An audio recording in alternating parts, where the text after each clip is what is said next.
I would think I was awake, but I was actually still dreaming. This huge adrenaline rush where you're suddenly like, oh, wow, this is a dream.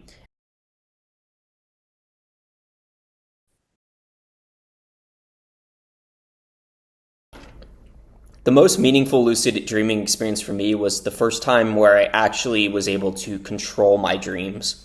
Previously, I had some experiences with false awakenings where I would realize I'm dreaming and force myself to wake up.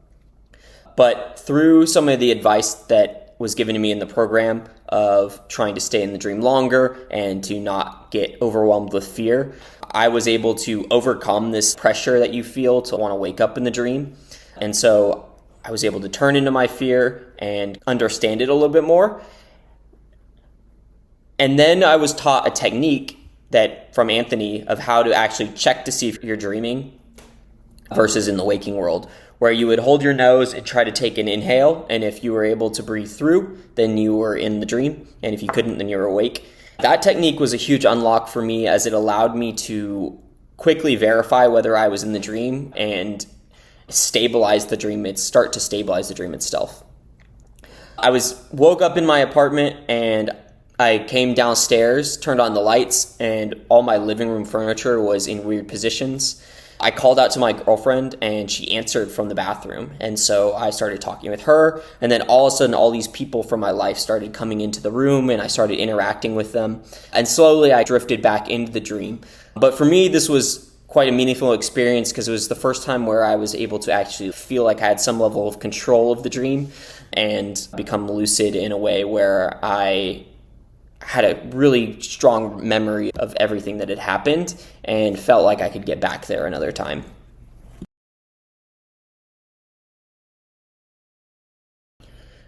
The way I would describe my first lucid experience would be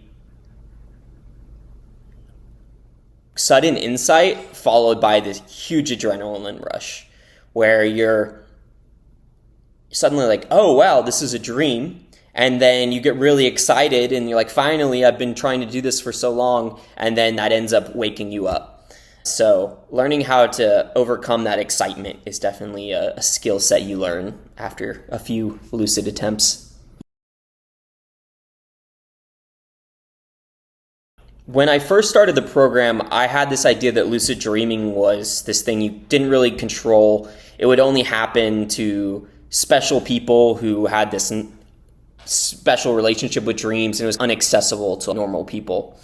I definitely thought it was something that you would just suddenly have, like I did when I was younger, and didn't really understand that there was techniques and patterns and things you could do to become more and more lucid. And it wasn't this on and off thing. It was more of a sliding scale between not lucid and lucid.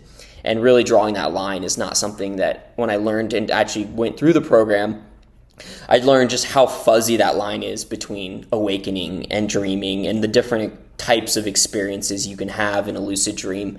And it isn't just this clear-cut distinction between the two.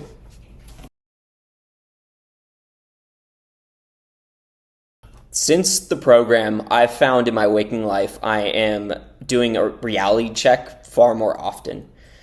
One of the things that we decided to do in the program was every time you saw like a Waymo, you would check to see if you're dreaming as like a fun challenge for that day. And that has stuck with me. Like even today, if I see a Waymo, I always just stop and pause and just bring in a little extra presence to say, is this a dream or is this not? And I think that kind of just top of mind awareness is something that after the program has just gone through the roof, and it's allowed me to have more frequent lucid experiences, even if I haven't continued to do everything we learned in the program as consistently as those 30 days.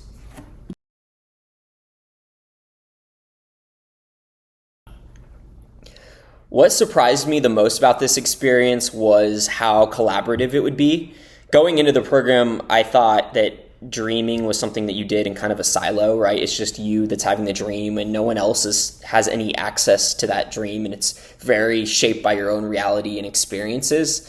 And what I found is the program is how easily you're influenced by where other people are, the progresses they're making, and what they're dreaming about. I found myself multiple times having dreams about people who are in the program, having things that were subconsciously planted in my subconscious after discussing it in class, and really seeing how different people could have the same experiences just by having an interaction with it. And that to me was a huge surprise.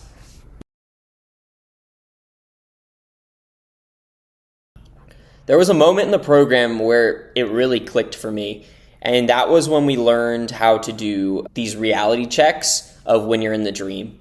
So I had multiple false awakenings before where I would think I was in the dream, think I was awake, but I was actually still dreaming. And I would try to wake myself up, and it would be just this prolonged period where I didn't know which state I was in. When I learned how to do reality checks where you would, for example, look at your hands really closely or start to investigate all of the things in detail and let the details emerge in them, it really allowed me to easier identify when I was dreaming and take it to the next step and actually start to make the lucid experience more unique.